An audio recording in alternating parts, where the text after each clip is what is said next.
Hi mga Kaduday! Welcome sa ating channel, Duday Perfect TV. And once again, I am Duday and I'm Jilalay. and Inday. So, ito yung kailangan natin ito ngayon sa ating item. First item natin, which is ang drinking water pump. Yan. So, hindi na naman maayos yung pagkaka-deliver sa akin. Kaya, gutay-gutay yung box. So, kung magbibenta ka, hindi mo siya mabibenta na maayos. Kasi gutay-gutay yung box. So, drinking water pump. Para sa akin, useful to kapag wala kang ano ba tawag dun yung sinasaksak na pinagpapasukan dito? Yun, water dispenser. Yan. So, ito is manual. Na okay lang na yung ganito, pero manual ka. So, magkano to? 68 pesos. 68 pesos. Yan. So, ito yung parts niya. Ano to? So, ito siya. Paano ba ito? Ayan. So, siguro ito yung parang straw niya sa loob.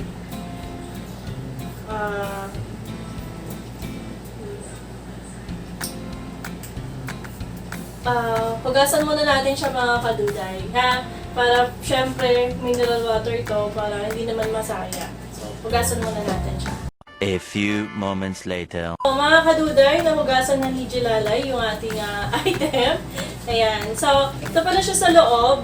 Ayan. Ah! Ito yung pang-pump niya. Ayan. So, nakahiwalay siya.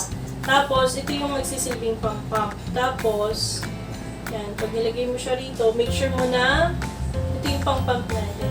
Nakapasok siya dun sa may butas. Ayan. So, try na natin mga Kaduday. Alam ko may ganito na rechargeable siya. So, automatic na. Ito kasi manual. Which is hindi naman masama. Kasi mura. Magkano lang ito, Jelay? 86 pesos. 86 pesos. Yun nga, kung ikaw ay gusto mong order, magtanong ka sa mga kapitbahay mo. Ay, sorry. Para 68 pesos. 68 pesos.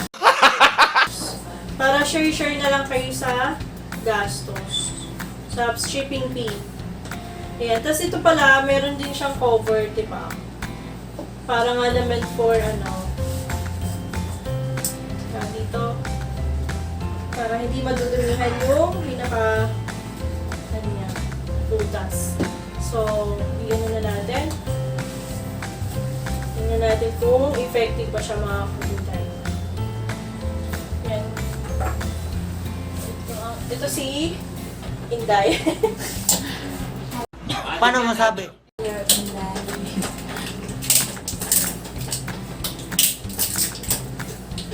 Paano pala ito? Meron siyang Sabi kang pala. tutukin na lang natin.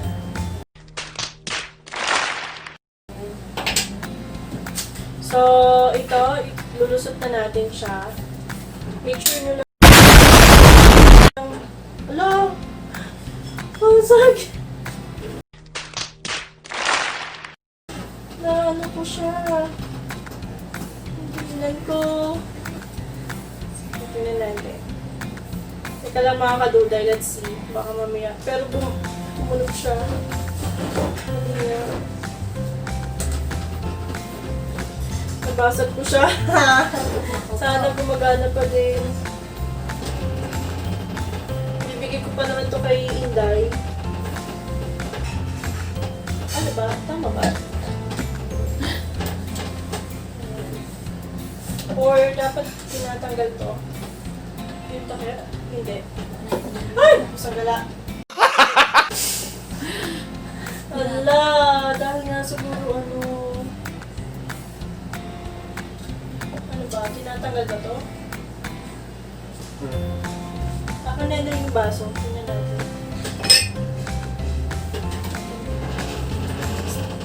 Oh!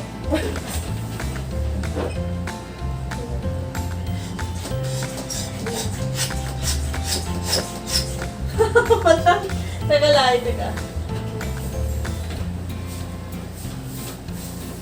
Ako po.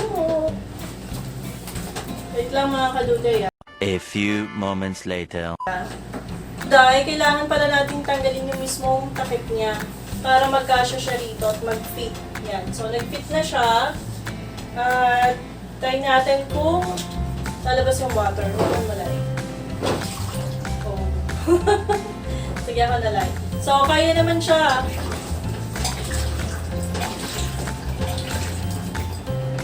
Oh, diba? Effective siya.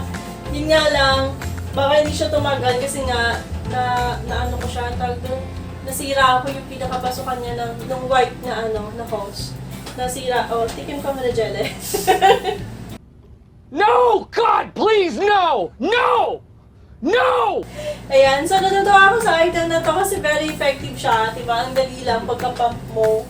At yung niya, apat naman hanggang dulo.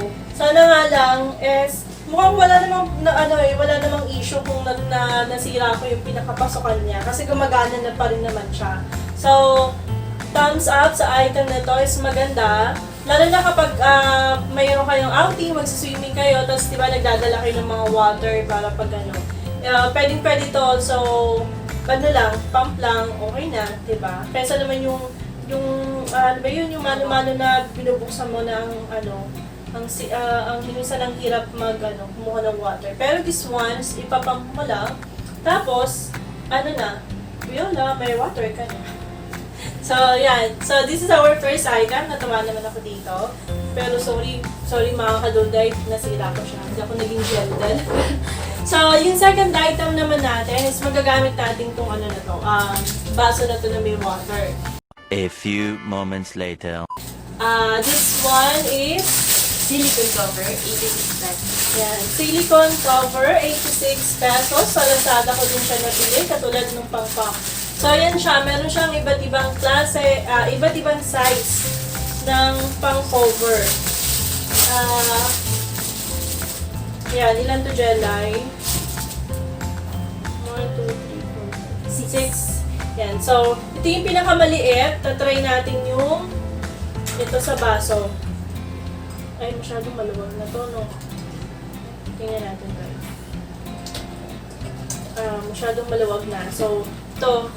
May ibang color to. May color blue, pink. So, white na lang yung inano ko kasi para kita yung laman.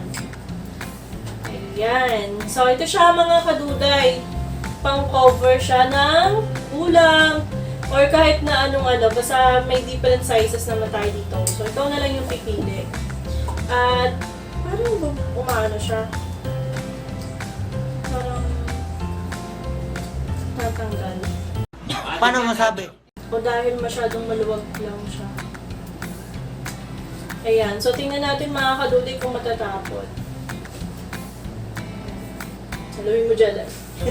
Ayan. So, yan mga kaduday. Makikita naman natin na hindi natapon yung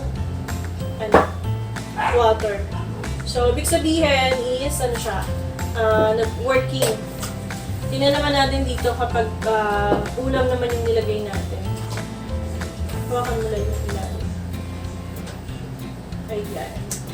So, okay din siya. Hindi naman kasi lahat ng mga mangkok natin or is may takip talagang nakalaan sa kanila. So, dito, yan.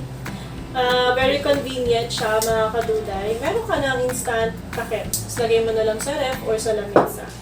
Diba? So, try din natin siya dito sa ating pakwan. Bukas na pakwan. Ayan. Ano kayang size to? Hawakan mo nga siya dito lang. Ayan. So, kunyari, may leftover kayong pakwan. Hindi nyo naman siya nagamit lahat. So, pwedeng try natin kung maluwag. Kung pwede.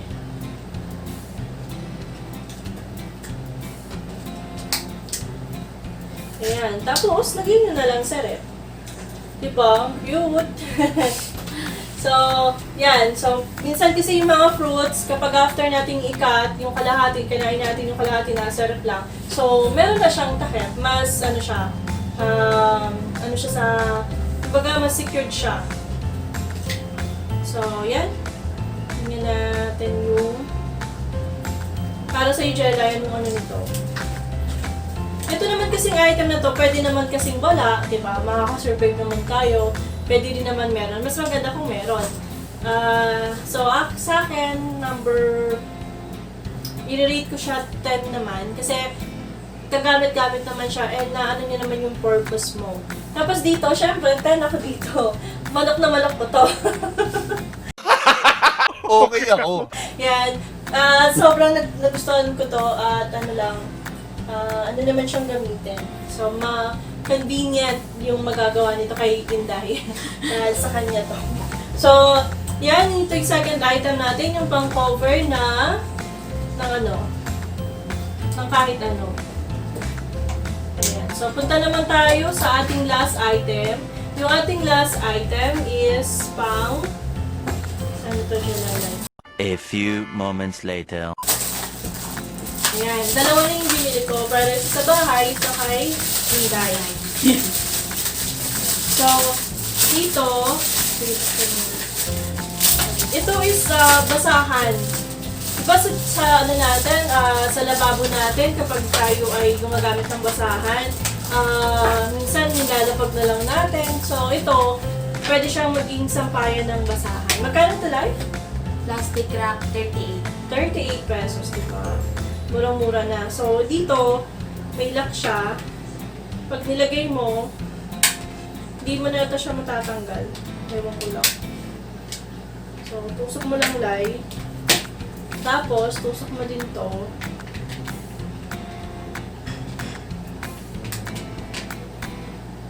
Baka masira ko na naman. Careful lang.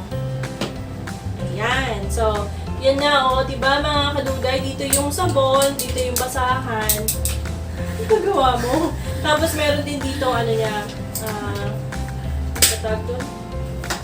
Para yung mga, ng sabon. Ay, ng water dito. So, yan, yung basahan, lalagyan mo dito, tapos dito sa ilalim yung sabon. Or kahit na, parang ano lang siya, magiging sampayan mo ng basahan. Diba? Ang cute nga. Tapos, hindi mo na kailangang isampay or ilapag lang yung basahan dun sa lababo mo, lagay mo na lang. Ayan. So, tusok mo lang. Tusok mo rin to. Tapos, yung last. Ayan. Murang-mura lang siya mga kaduday. At, ayan. Diba? Meron na tayong sampayan ng basahan. So, hindi mo na kailangan ilapag-lapag lang sa kung saan yung basahan. Tapos, matutuyo pa siya. So, mga kaduday, thank you so much sa aming walang sawang pag-support. And shoutout po pala kay Bogsy. Yan, nagpapa-shoutout siya. Shoutout din kay Lisa, sa aking mga biyanan, kay Bogsy at kay Lisa. So, maraming pong salamat sa pag-support nyo sa amin. And lagi po kayong mag-iingat. At God bless po everyone. And don't forget to Like, comment, share, and subscribe. And don't forget to hit the notification bell para ma-notify kayo sa next video. Thank you, and God thank you bless. everyone. God bless.